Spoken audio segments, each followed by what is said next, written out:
Uric acid और जोड़ों का दर्द ये लाइलाज नहीं है। असल मसला आपकी खुराक नहीं, ये आपका निज़ाम है। कानून फितरत के मुताबिक ये उज़लाती तहरीक की ज़्यादती का मर्ज है। जब खुश्की और तेजाबियत बढ़ती है तो मसला शुरू होता है। खून गाढ़ा हो जाता है और यूरिक एसिड क्रिस्टल्स बनने लगते हैं। यही जोड़ों में जमा होकर दर्द पैदा करता है। पाँव के अंगूठे में शदीद दर्द, सूजन, अकड़ाव, कब्ज, गैस, यही इसकी निशानियां हैं। इलाज क्या है?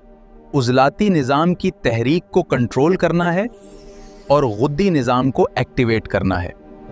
अपने तबीब की रहनुमाई में अजवाइन, तेज़पात और राई इस्तेमाल करें जो यूरिक एसिड को डिसॉल्व करते हैं। अगर आपने अपनी तबीयत के मुताबिक खुराक नहीं बदली तो दवा बेअसर है।